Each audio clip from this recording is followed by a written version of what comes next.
All right, thanks everybody for for being here for this incredible event, and I'm so proud to have you here at the Human Rights Campaign. My name is Alejandro Aviles. I'm Director of Outreach and Engagement here at the Human Rights Campaign, and welcome to the Mental Health and LGBTQ Communities of Color event.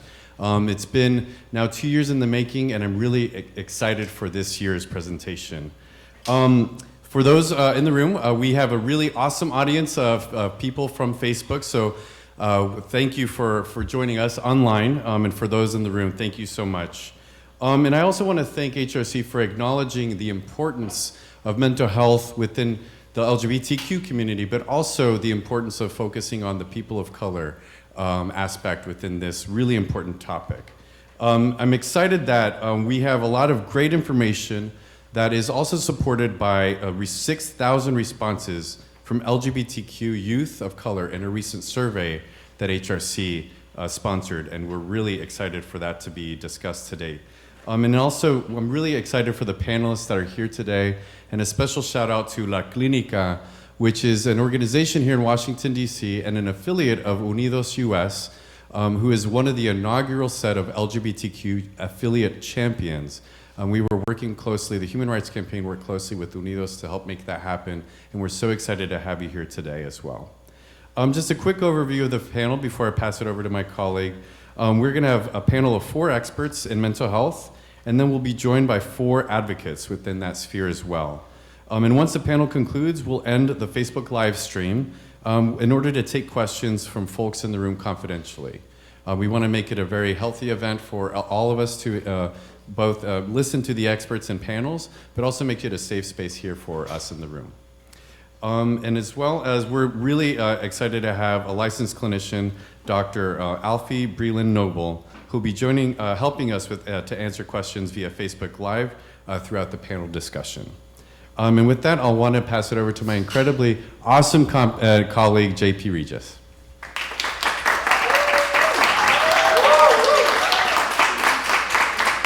Thank you so much, Alejandro, and thank you to everybody for joining us here today. We're so excited to have this really important conversation. My name is Jean-Philippe Regis. I'm the Senior Manager for the Children, Youth, and Families Program here at the Human Rights Campaign, and we're so excited for this conversation today. We have some great panelists for you that are going to bring a wealth of experience and knowledge to you, and then some advocates who are also going to share some of their lived experience in the field as well. Okay, but before I do that, I want to take a moment to highlight some of what we know about mental health in LGBTQ communities of color. So as Alejandro just noted, in 2017, the Human Rights Campaign Foundation actually partnered with researchers at the University of Connecticut to deploy a national survey that captured the experiences of LGBTQ youth with families in schools, in their social circles, and in their communities. So we took a look at those findings from that survey and focused specifically on the findings from LGBTQ youth of color as it relates to a few outcomes and predictors for mental health. And we're gonna look through some of what we found in just a moment. So many of you in the room may have received this handout as you walked in, and for those joining us via Facebook Live, I'm gonna cover some of the main points for you now.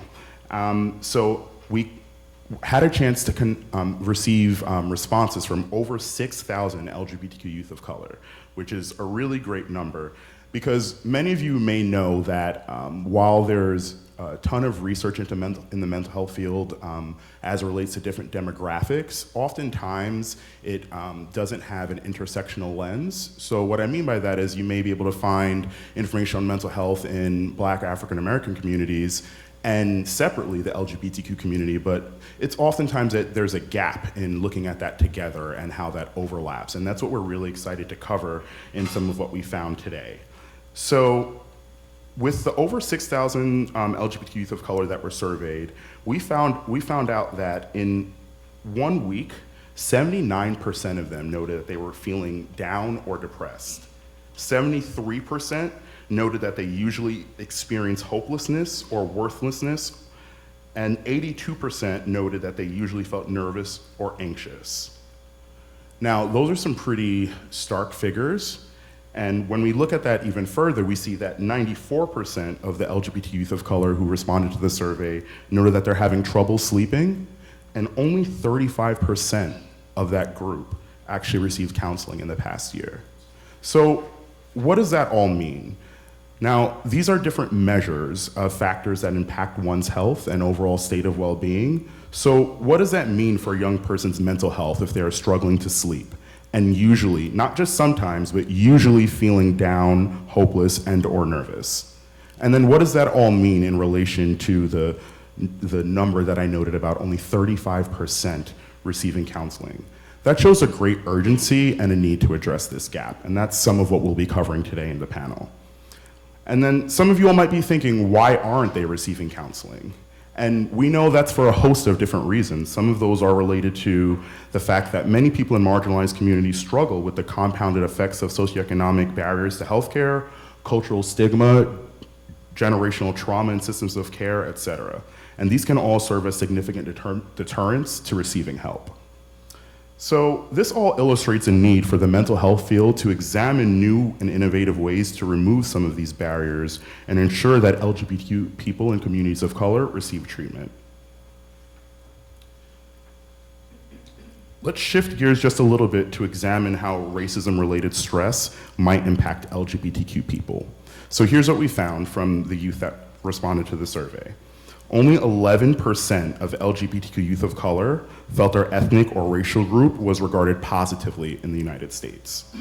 Within that percentage, only 4% of those were Black youth and 5% of Latinx youth, meaning very small percentage of those racial groups that felt their identity was regarded positively in the country. And then we found that 58% of youth of color think about racism often or every single day.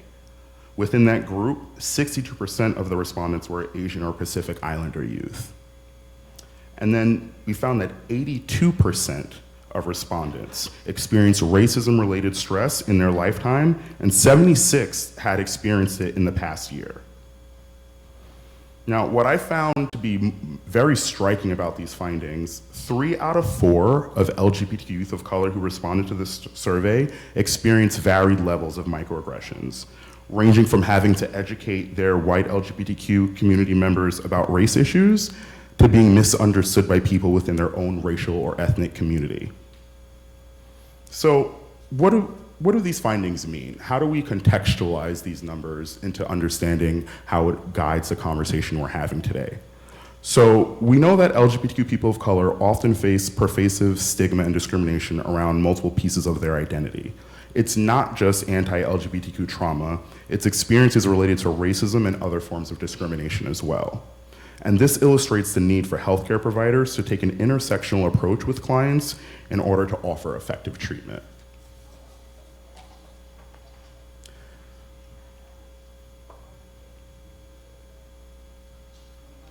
So as I noted earlier, this resource looked exclusively at mental health of LGBTQ youth in color.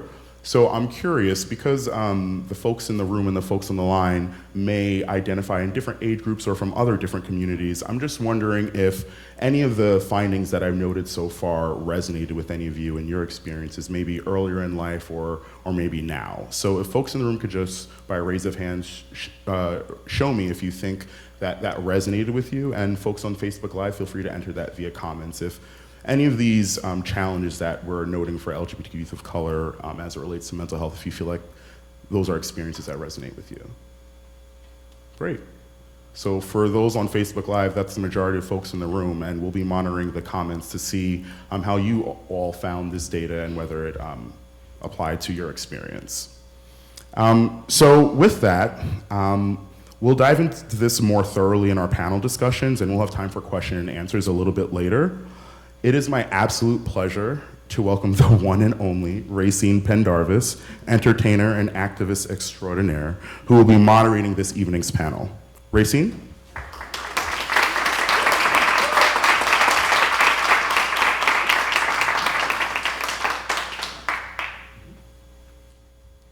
Yes, I am so honored and grateful to be here. Tonight is a very important night as we talk about mental health, the LGBT communities of color. It is so important that we understand that there's help, that you are not alone, that many of us feel like when we go through points and periods in our life, we feel that we're alone. And there are places where you can get help. So remember, you are never alone. So before I introduce the panel, this is going to be real heavy. So let me shift the energy a little bit in the room. Everybody stand up for a moment.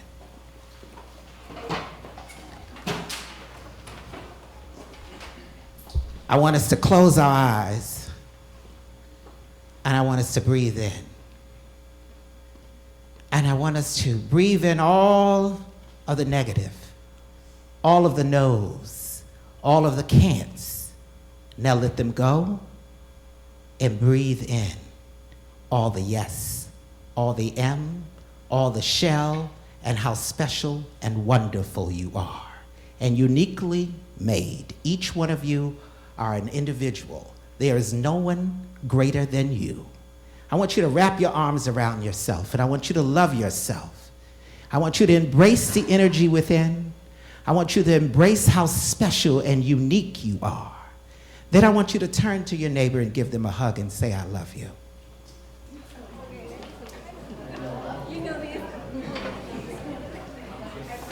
We are never alone. And to everyone in Facebook, you are not alone. Now take your seats. So without further ado, ladies and gentlemen, of course, I am the host of the Ask Racine Show, which is a free LGBT talk show here. I'm the queen of the shameless plug. It's the first Wednesday of every month, here tomorrow night at HRC. It's free, doors open at 6 p.m. You follow me on Twitter, Instagram, and Facebook, RAYCEEN. Make sure it's me, because if it's not, you're following the wrong one. So, without further ado, ladies and gentlemen, our first panelist is LaQuanda Roberts Buckley, an outreach manager and Mental Health of America. Put your hands together for our first panelist.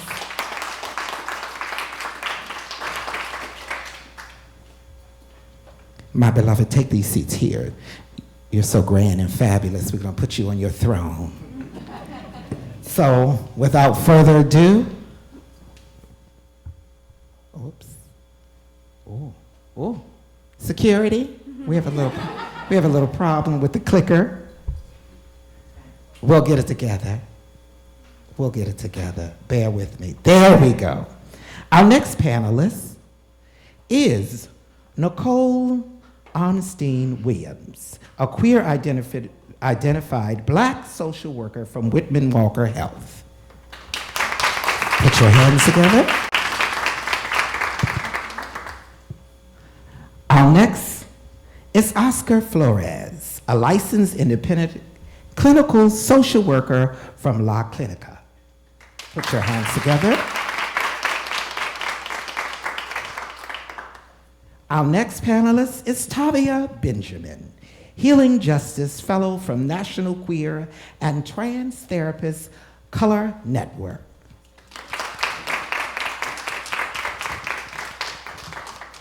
We've assembled such a fabulous team. I love it. So listen, rules. Sometimes we like to talk and sometimes we get really wrapped up. But if it gets a too long, Mother will wrap you up like this. Follow my cue. If I need you to stretch, because I need to take a bathroom break, that means stretch. But if sometimes we get a little heated in conversations, let me set the rules. Sometimes we can agree to disagree. There's no wrong answer. There's no right answer. There's just a place of healing and finding strength and the need to find the help that we need to get to where we're going. How about that? All right? Good. Mother set the rules for the family reunion. So I'm going to pose this first question to our first panelist. Nicole, how does stigma, discrimination, impact the mental health of those with multiple marginalized identities? Well, hello everybody, hey. And Ms. Racine, thank you so much for just kind of setting the tone and the energy. I needed that. These planets are doing some things Yes, we need to align our chi. But when I think about that question, I immediately think about that philosophical question of like, if a forest falls in the tree, no, if a tree the planets. This is Mercury. It's all right. Thank you. If a tree falls in the forest and nobody is around, does it make a sound? Like, y'all know that? Blame it on Mercury, right? But I give that thought, and from my perspective, I'm like, yes, like, that's a sound, that's an impact. And when I think about stigma and when I think about discrimination, I oftentimes think like, that is the silent trauma that happens to that tree. Like that is the silent trauma that folks experience. Black people, people of color, queer, trans, gender expansive communities oftentimes experience in silence, because oftentimes the external environments aren't hearing you, aren't hearing us.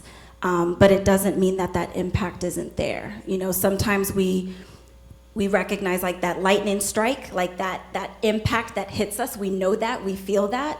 But oftentimes I look at like discrimination and stigma as what happens over time, that wear and tear, racism, transphobia, the laundry list of isms, the microaggressions, systemic barriers. But I also think that part of the strength is having this dialogue and having this conversation, and recognizing like, you know, events like this is part of what protects that tree, protects that root system. You know, what we're attempting to do is actually break down the stigma and break down the discrimination and actually like keep ourselves grounded and rooted and affirmed. So those are just some of my thoughts when I think about that question. I think it's wonderful. I think it's so wonderful. Before I go into the next question, you know, I just want to say something that just happened recently that because especially to queer folks who love Beyonce and follow the Beehive, when her lovely, lovely, amazing, wonderful partner, Michelle Williams from Destiny Child, spoke up about mental health, it shook some things, especially for people of color. And then it put it to the forefront. And then sometimes it's so important to know that when people take a stand publicly, it helps someone else.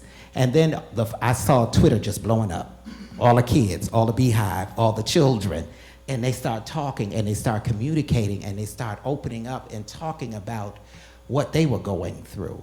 And it's so important because as someone who is definitely an AARP member, I didn't have Twitter or Instagram or social media to kind of reach out for that instant moment saying, I need this, can someone help me? And unfortunately, we do live in a world where social media it can cut both ways. It can harm and can heal, and it can do some damage, but it can also do some work. So I always say use it to do the work that you need to get the help that you need. But when folks are negative, the ability that you have is to click it off, to silence the madness, and cease at that particular moment. But speaking of the wonderful people in Facebook, we're Facebooking live to everybody. Say hi, everybody. Hi, Facebook Live, we love you. So our next question is to Oscar.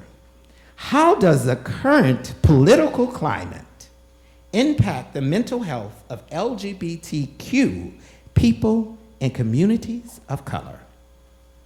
Hello, good evening. My name is Oscar, and I've been working as a mental health therapist at La Clínica del Pueblo for over a year. And since the new administration started, it's just been a rise on, on our the symptoms that our patients display, especially our LGBTQ, who are applying for asylum or have some immigration, seeking some immigration status. The anxiety levels are just off the roof, and it's very difficult to manage their symptoms. Anxiety, depression, also very high levels of trauma. It's hard to manage them when there is a real threat, and people do feel that way. And it seems like it continues to get worse and worse because of the language and because of the the new legislations that are going on. So it's very difficult for our patients to manage those symptoms. I understand. That's why in the midterm elections, please vote.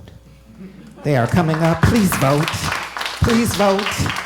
Your vote can change things. Please vote. Register people to vote. Take people to vote. Put them on a bus. Put them on a train. Put them on a subway.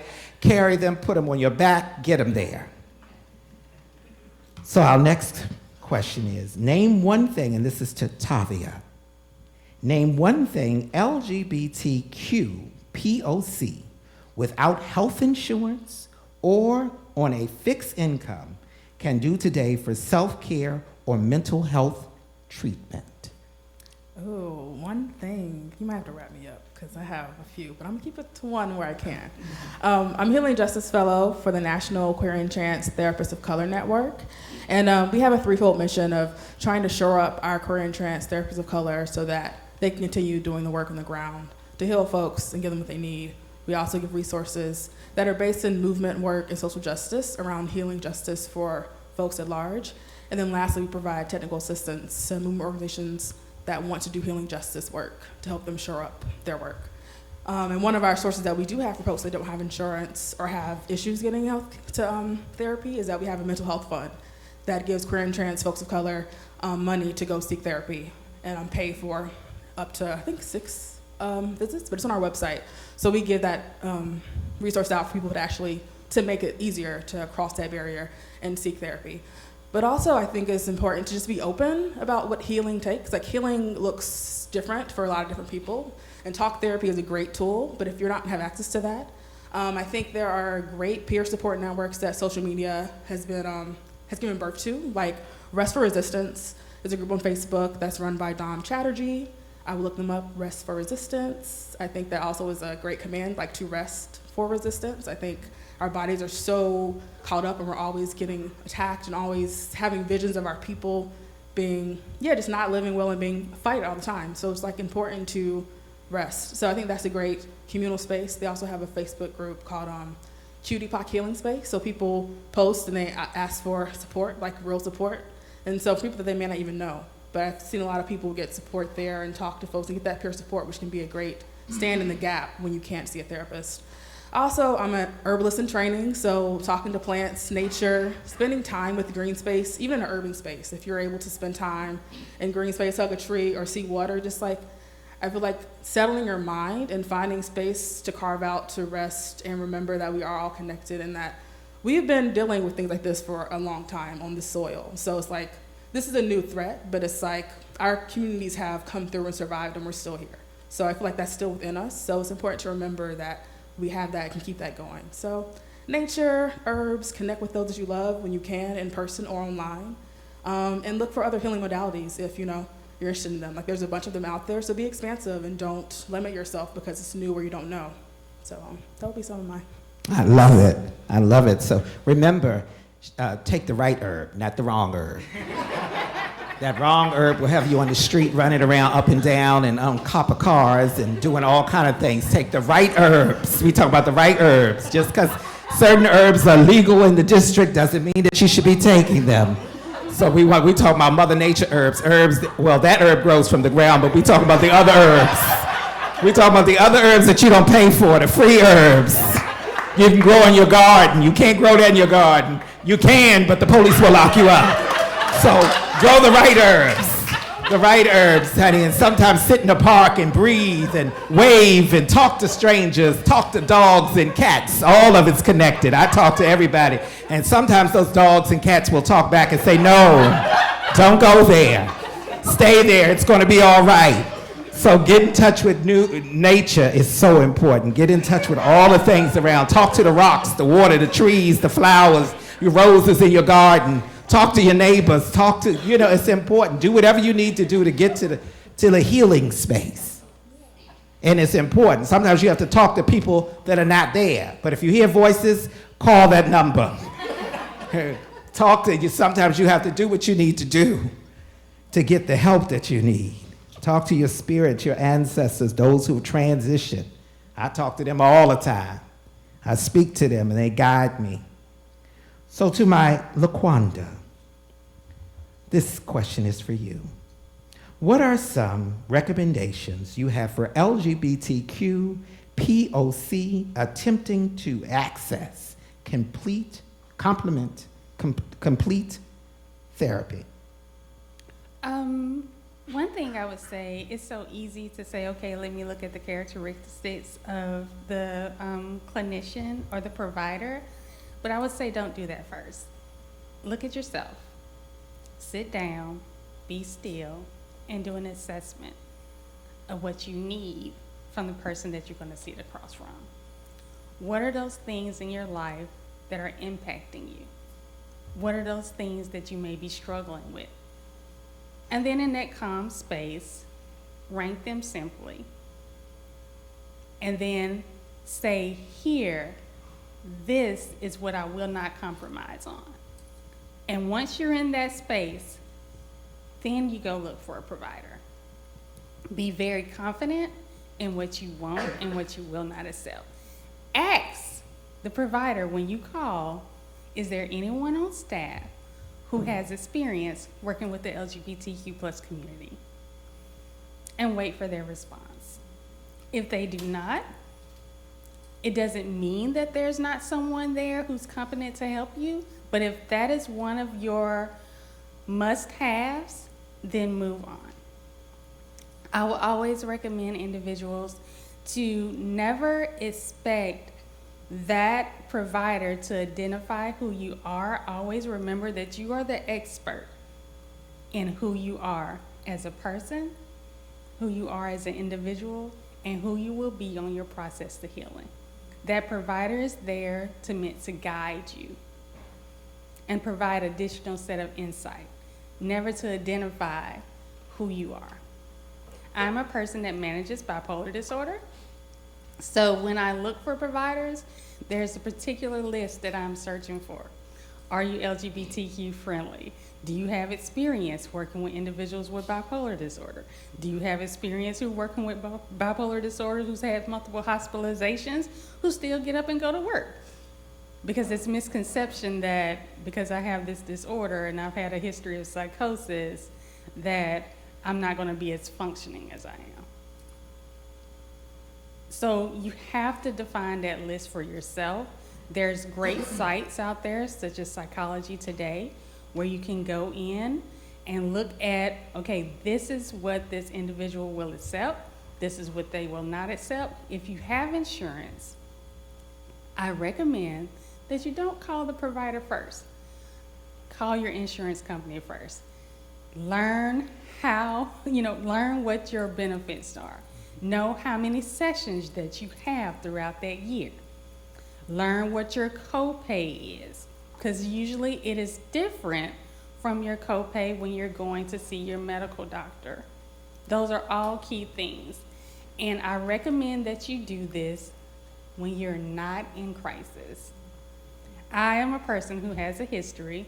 I was last hospitalized in November of last year. I have a very clear plan that I go by, even though I'm not in crisis. So when something happens, you already know what your copay is when you go to the hospital. You already know what your copay is. But just like you would research anything else, consider the same thing in the same process when you're thinking about your mental health. If you feel that you may be dealing with something and you're not quite sure what it is, mentalhealthamerica.net has a free, anonymous, and confidential mental health screening program. Over 3,000 people a day take screenings with us. Over 3 million people have taken screenings with us since 2014. So that's a great starting point to give you an idea of, hey, maybe I want someone who specializes in depression or mood disorders or maybe anxiety. But do your research. Call organizations like Mental Health America. People call me all the time. Call organizations like NAMI. People call them all the time. Be willing to do the work because you're worth that much. You are worth that much. So that sometimes that means that in the quiet time, that's when you got to make that list. Not when you are having an episode or dealing in crisis. In that quiet time, when you're sitting at home and you're getting ready to watch the Half and the Half-Nots, turn them off and begin to do some work. Do some work on yourself and do the work. It's in their time. Or take your lunch hour. Go sit out with nature in the park, under a tree, and make that list. You know, so I'm going to ask my final question to my panelists. What are some of the barriers and challenges for LGBTQ POC when accessing care and talking about mental health issues? Who would like to take that? I'll start. Because we'll just go down the line. Yes, because I've experienced it professionally and personally. The fear of being rejected by your provider when you're seeking a safe space, not knowing if that provider will be a reflection of you, and also when it comes to people of color, having a provider that actually reflects how you identify. It was extremely hard for me personally to find an African American provider that reflect the things that were important to me. So I think that's one of the things that we have to encourage individuals who are a reflection of these communities to go into these fields so that we will feel connected and the research will reflect us. The resources out there will reflect us, because there are a lot of resources out there that don't reflect who we are. And so in that, sometimes our voices are lost and not heard. Nicole? I mean, I think from my perspective, I think that, I'm trying to get my thoughts together. I think for me that issue around stigma is still what is most impacting, because stigma, it's rooted in silence. It's rooted in what happens when we don't give voice to what the presenting concern is or what the presenting issue is.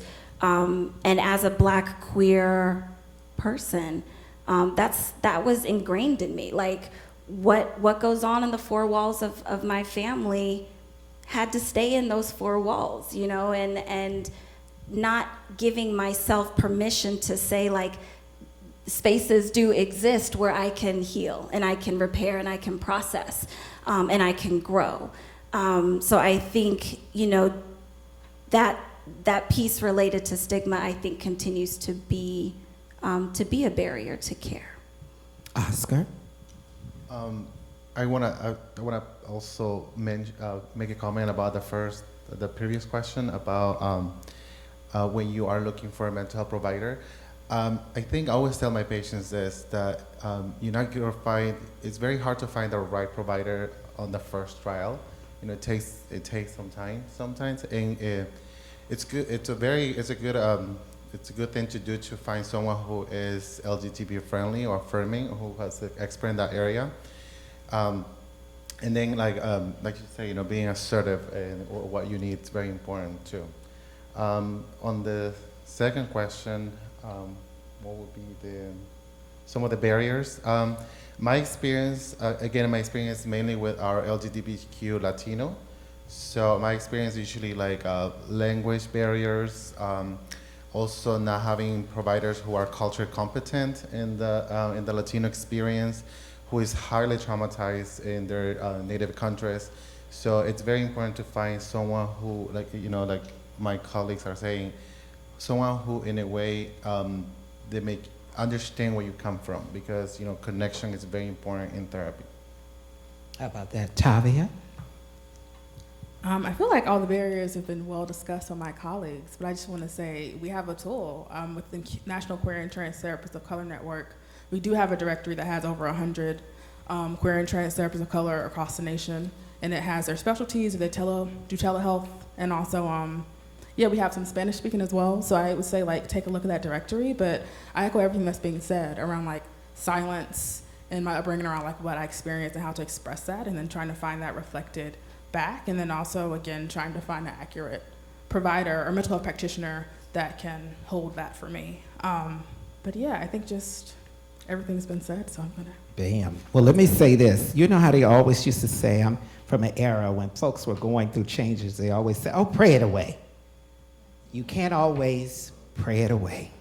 Or Or you can pray and go to therapy too. Thank you.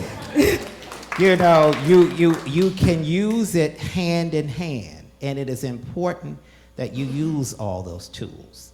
Some need to know that it is important, that it's like a Big Mac. You gotta have your sandwich, your fries, and your Coke to all make that meal so you can digest it. So whether it is spiritual or it's on the mental health side, and then it's all about you doing the work. So it all goes hand in hand. So I want you to understand, so many times people have been beat down when it comes to mental health and always feels as if you cannot talk about it.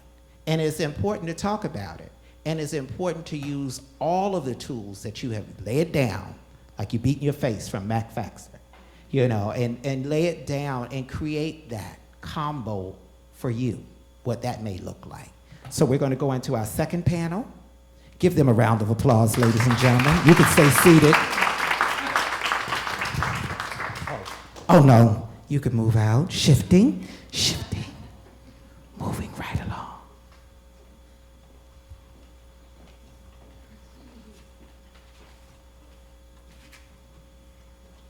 I get to use the clicker again. The clicker.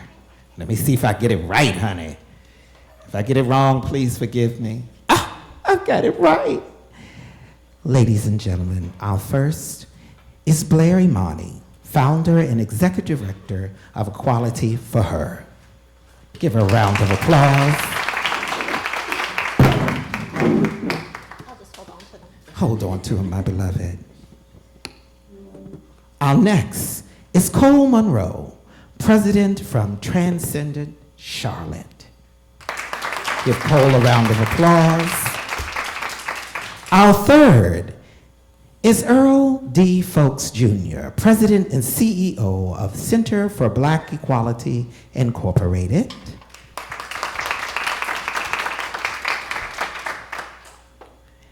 And our fourth is Mia Ives Rebel, founder and coordinator for the Women's March Disability Caucus.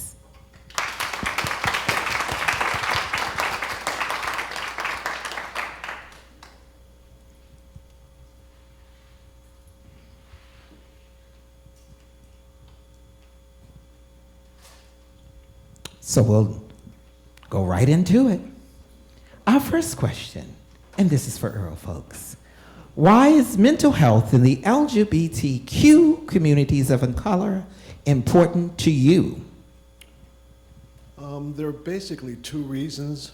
There are many reasons, but there are two particular reasons. In another life, I practiced as a social worker, LICSW in New Jersey, and worked for an AIDS organization in New Jersey and one in New York and two in DC. And I saw a lot of my clients, where all of them were HIV positive or at high risk for HIV. And I saw when mental health issues are untreated, and I saw the choices that they made and some of the trauma that they had to go through. First of all, being HIV positive, sometimes having an AIDS diagnosis, but being a person of color or Black or Latino, in particular, being a male or female, identifying as such, and living in a world that they weren't appreciated.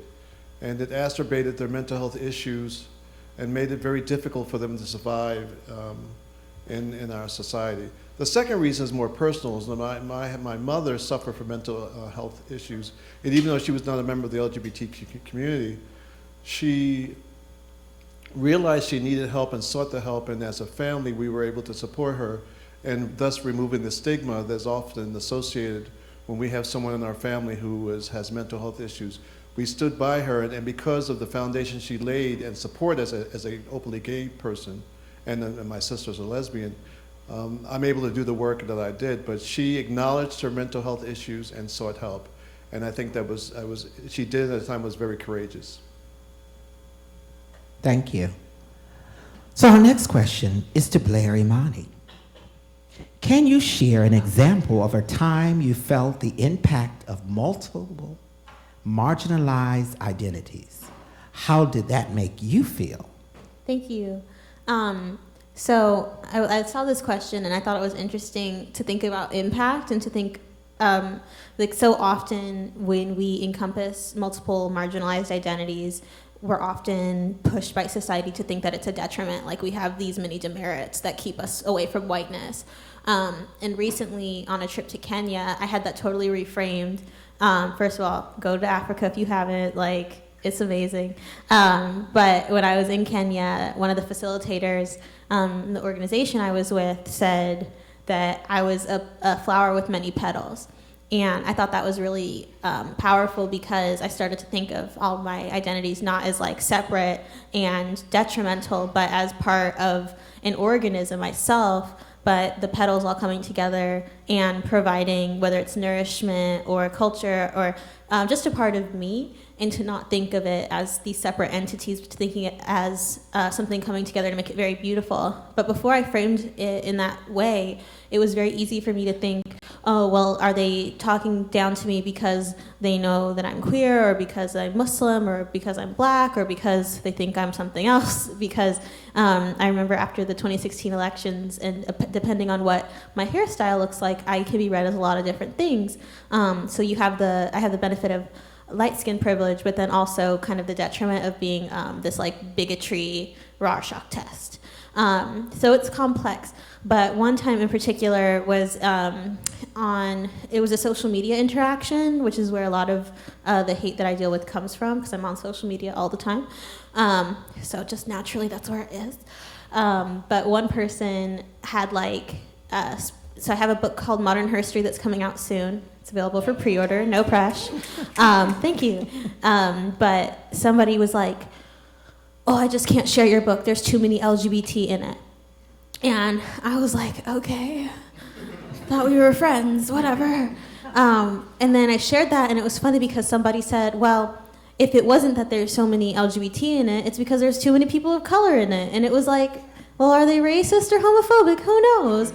And so that was kind of the situation where I realized that the way that people receive me and the way that people receive us who are part of different communities, it has so much less to do with us and who we are, and a lot more with the bigotry that these people need to unpack. So that's kind of how I've started to feel about it. I stopped feeling that it's a vulnerability, and now I feel it is a strength, because I have more communities to draw strength from, and more communities to speak with and resonate with, which you can do if you explore communities, but thinking about it as something beautiful. Thank you. I'm going to remember that. I am a flower With many petals. with many petals. I'll be putting that on Twitter later on today. I will say I got it from Blair Imani. This is to Cole. Can you share one thing you do to support loved ones you suspect or know are struggling with mental health challenges? Sure. So this one, I'm going to take it from kind of what I needed when I was going through a struggle. I think the biggest thing that I faced when going through any sort of mental health struggle was having other people invalidate my emotions and my feelings around it. My brother actually taught me in the process of coming out for the second time as trans, but in that process, that it's important to always have someone on your side. Regardless of if I believe them, if I understand it, it's just important to be on someone's side. So I think the one aspect that I try to come from when dealing with someone who I know may be struggling is I always just let them know the emotions that you're feeling right now are valid. Whether or not I agree with them is different. You know, I'm not gonna go and tell someone, yeah, you think you're terrible and you're ugly, and that's so valid, because obviously that's gonna make them feel worse. That's like allyship gone wrong. Right. But it's more so like, I understand that you're hurting, and I understand that pain, and that pain is real, and I share that pain with you. Now let's figure out how to move forward. So support and validation for me are definitely the ways that I try to support people. And if I can just chime in there, like, I've been in that situation too, where you're trying to like validate somebody's emotions, but not validate their like negative feelings of self. And I think that the nuance there is to like validate the fact that like they're in a place that's really difficult, and that they're feeling that what they are feeling is real and happening, but it may not be rooted in material fact. But you don't want to like gaslight somebody and say that what their understanding and what their perceptions are invalid. So it can get really complex. But the other thing I tried to have done recently is, I grew up with mental health care. Like I've been going to a psychiatrist since I was 8. I'm one of those Ritalin babies still on it. But I try not to like push people to go to a psychiatrist because that's what I've known. So it's just something to add. How about that? Thank you. And this is for Mia. Mia, if you had to pick one thing healthcare providers could do right now to improve the mental health in LGBTQ communities of color, what would it be? So I am actually going to split it into 2 parts because there's so many things that providers need to understand when they're dealing with multiple marginalized communities, because it's just not one thing.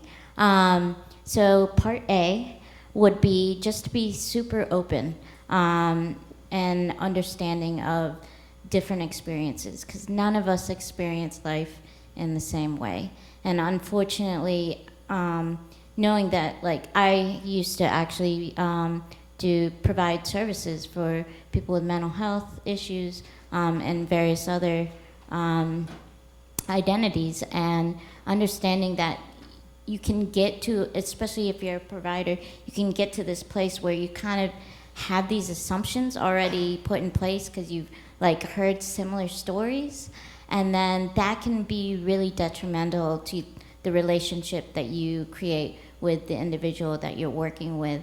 So just understanding that everybody comes from a different spot, and just because you have heard a similar story before, it doesn't mean that the solutions are going to be the same. And so just be very, very open, especially when you're dealing with people with multiple marginalizations, because that can just manifest itself in so many different ways. So that's part 1.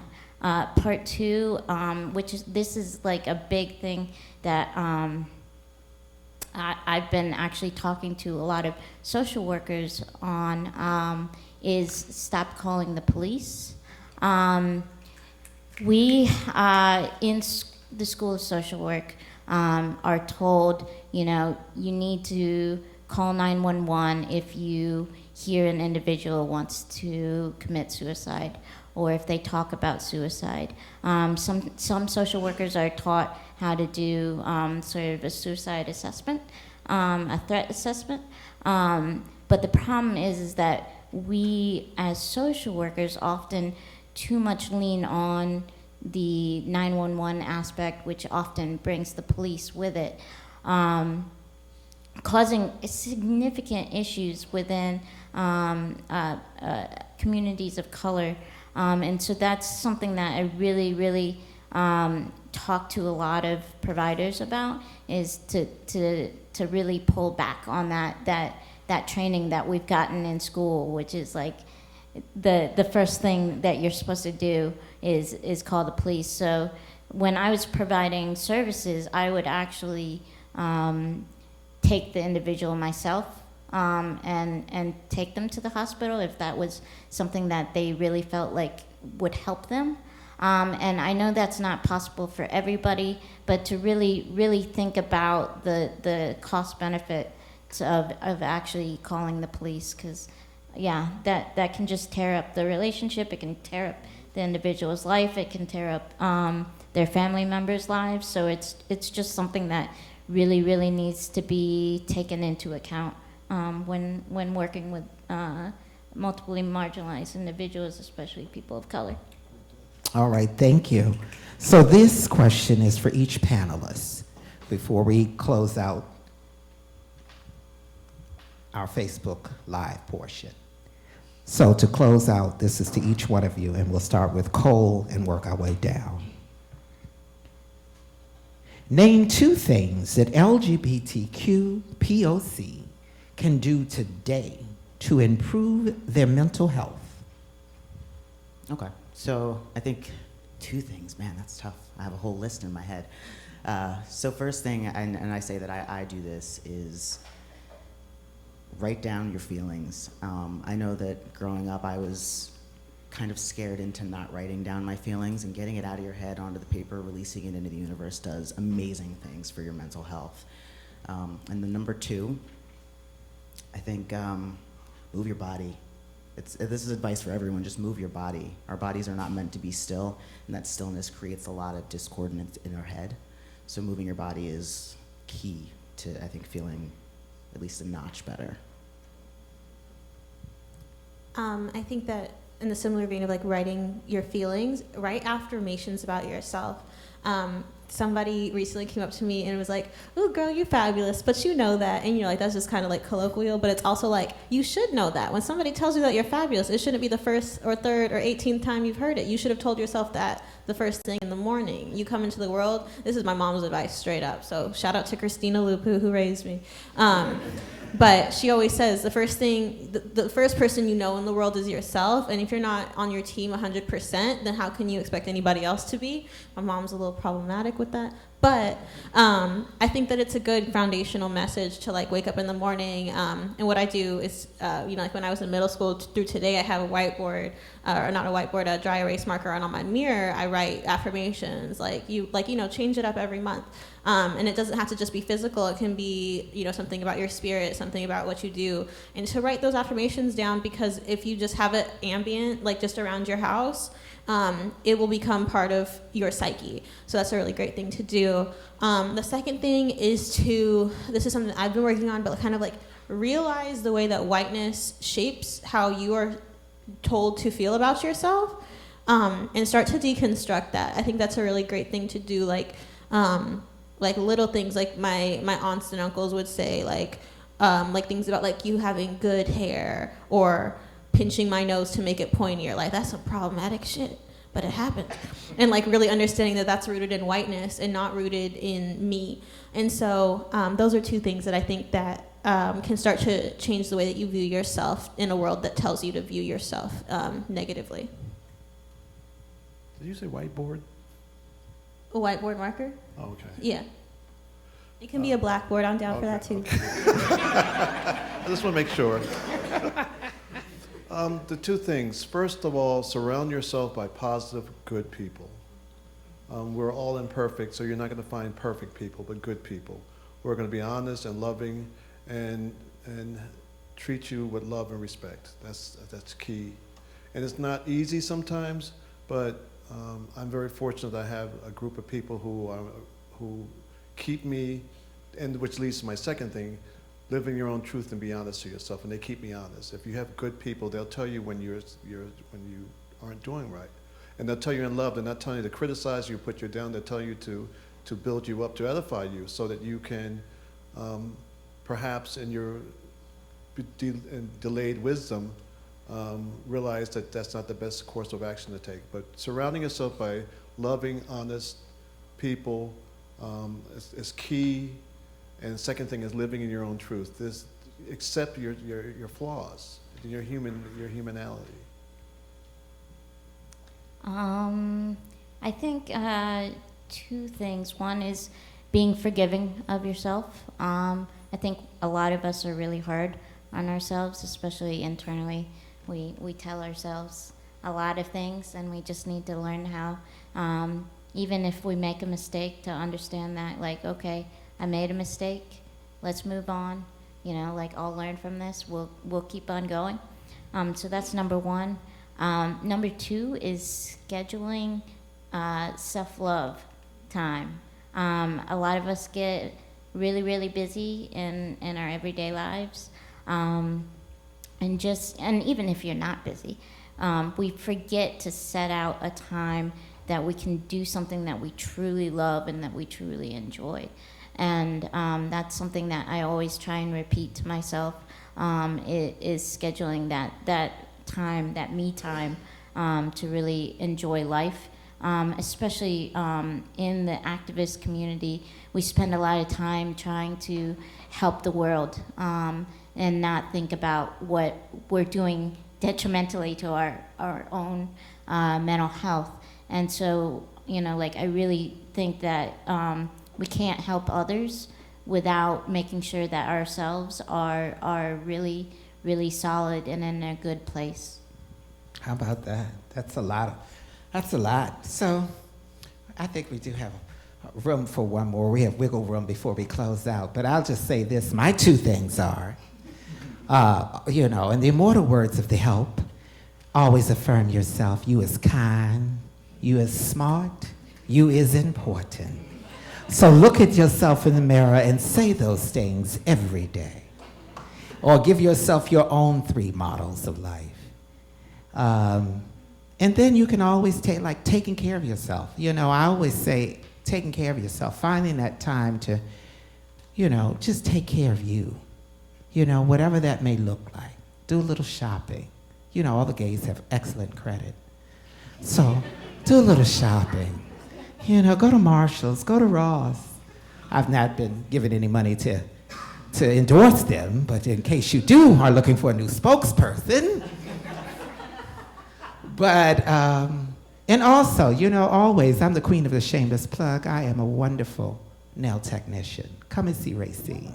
Sit down and pamper yourself at VSL at 1607 Connecticut Avenue.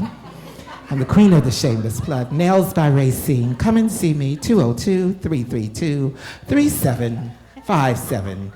And DuPont Circle, where the gays can be the gays, in the heart of everything. So come and see me. If you missed that, that's VSL. Hair Salon, 1607 Connecticut Avenue, Northwest. Please see me. Ask for Racine. Come and sit in Mother's chair and allow me to pamper you. And I will make you feel good. And if you say that you saw me on Facebook Live and heard this shameless plug, you also will receive a lovely discount. But you have to make your appointment first, and you have 30 days. Okay? Mother Racine is goals. Yes, honey. I'm the queen of the share. I'll plug it out, honey. Come and see me, honey. I'm cheaper than therapy, and I take all forms of insurance. Yes, honey. Yes, honey. So come and see me. So without further ado, we're going to just take one more question. I'll ask this. And I saw this question earlier, and nobody seemed to tackle it. So I'm going to ask this to each one of you. How does trauma play a role in the lives of LGBT people? And that's for each one of you. I'll start on that side with Mia. Wow, that's so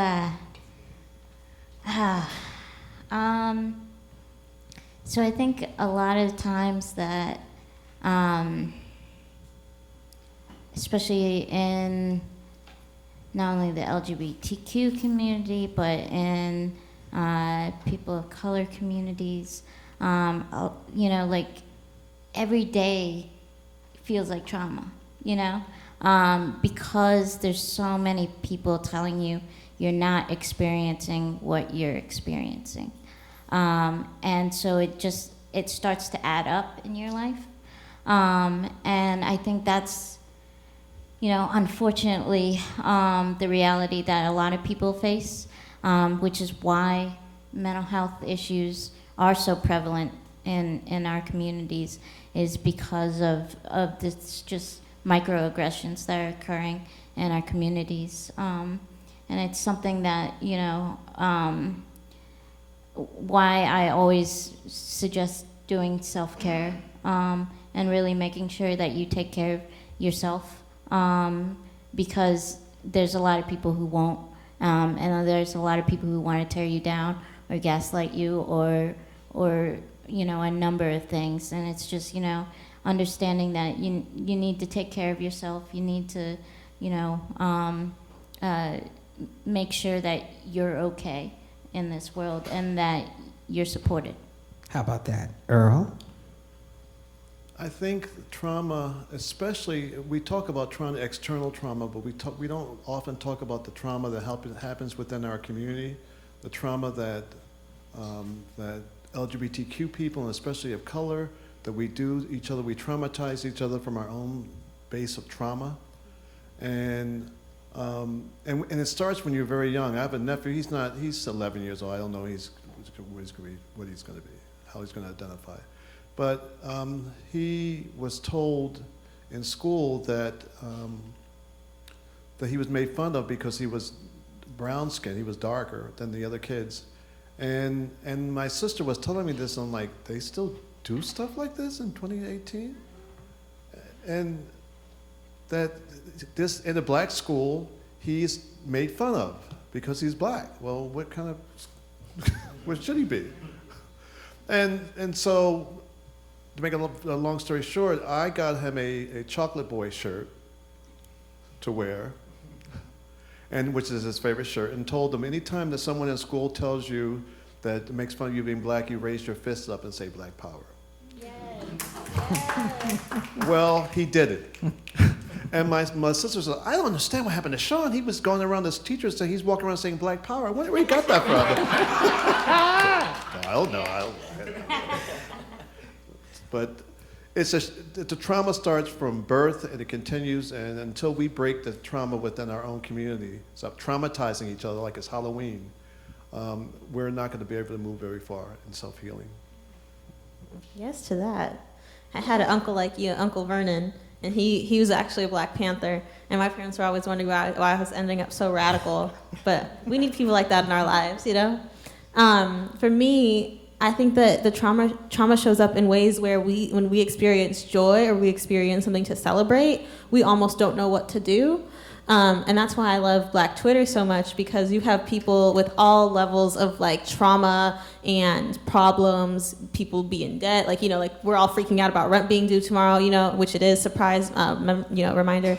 But because sometimes it just creeps up. But even in moments like that where we're dealing with bills and stuff, like I remember that there was somebody was not indicted for murdering a young Black person, and Twitter started up with this meme where it was literally just you posted a selfie and you went, what does it look like I do for a living? And it was just like this hilarious thing where we were like, it looks like you yell at children for a living, you know, it looks like you sort books. Like it was just really fun and irreverent, and I thought it was so beautiful because you have like this multi-generational embracing of joy and in the midst of pain.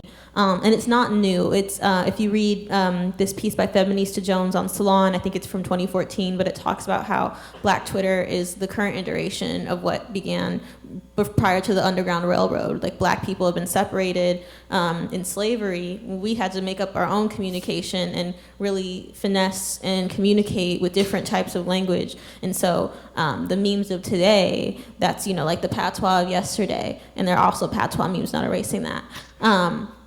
But I think that trauma shows up in the ways that we have a hard time being happy that, you know, like Obama and Michelle are like rapping on the run to tour, but we don't allow that joy in our lives ourselves. And so I think that letting go of the trauma momentarily, knowing that it will be there tomorrow, you know, there's a great Kanye West quote, but I won't quote him because he passed away. R.I.P. Kanye.